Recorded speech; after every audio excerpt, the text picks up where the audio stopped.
Hi, എൻ്റെ പേര് വൈഷ്ണവി. എൻ്റെ പേഴ്സണൽ ബാക്ക്ഗ്രൗണ്ട് എന്ന് പറയുന്നത് ഞാൻ 10th വരെ തൃശ്ശൂർ കൊരട്ടിയെടുത്ത് വാളൂർ സ്കൂളിലാണ് ഞാൻ NSSS വാളൂർ സ്കൂളിലാണ് ഞാൻ പഠിച്ചത്. +2 Saint and H Kottappuram Kodungallur അടുത്താണ്. ഡിഗ്രി ഞാൻ ചെയ്തത് കാർമൽ കോളേജ് ഓട്ടോണമസ് മാള. ഇപ്പൊ ഞാൻ PG ചെയ്യുന്നു. എഡ്യൂക്കേഷൻ ബാക്ക്ഗ്രൗണ്ട് ഇത് തന്നെയാണ്. ഞാൻ ഇപ്പോൾ UG കഴിഞ്ഞ് PG ചെയ്തുകൊണ്ടിരിക്കുന്നു. ദെൻ ഞാൻ പ്രൊഫഷണലി ഞാനൊരു ജേർണലിസ്റ്റ് ആണ്. അതിന്റെ കൂടെ എനിക്ക് PG കൂടെ വേണം എന്ന് തോന്നിയത് കൊണ്ടാണ് ഞാനിപ്പോൾ PG ചെയ്തത്. UG മാത്രം ഒതുങ്ങി നിൽക്കാതെ, സോഷ്യോളജി എനിക്ക് ഇഷ്ടമുള്ള ഒരു സബ്ജക്റ്റ് ആയതുകൊണ്ട് തന്നെ UG മാത്രം ഒതുങ്ങി നിൽക്കാതെ PG കൂടെ ചെയ്യാം എന്ന് വിചാരിച്ചിട്ടാണ് ഇപ്പോൾ കറന്റ്ലി ഞാൻ PG ചെയ്തുകൊണ്ടിരിക്കുന്നത്.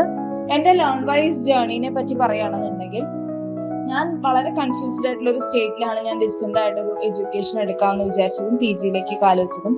അപ്പോൾ ഞാൻ ഒരുപാട് കേട്ടിട്ടുണ്ട്, ഇപ്പൊ ഇൻസ്റ്റാഗ്രാമിലായാലും സോഷ്യൽ മീഡിയയിലായാലൊക്കെ ലേൺ വൈസിന്റെ ആഡുകൾ ഒത്തിരി വന്നിട്ട് അങ്ങനെയാണ് ഞാൻ എൻക്വയറി ചെയ്ത് ലേൺ വൈസിലേക്ക് എത്തിയത്. ഞാൻ വളരെ സാറ്റിസ്ഫൈഡ് ആയിട്ടുള്ള ഒരു സ്റ്റുഡന്റ് ആണ്. കാരണം കുട്ടികൾക്ക് ആവശ്യമായിട്ടുള്ള എല്ലാ രീതിയിലുള്ള മെന്റൽ സപ്പോർട്ടും അതുപോലെ കരിയർ സപ്പോർട്ടും ലേൺ വൈസ് കൊടുക്കുന്നുണ്ട്. ഞാൻ വളരെ ഹാപ്പിയാണ് ലേൺ വൈസിന്റെ ഒരു ജേർണിയിൽ.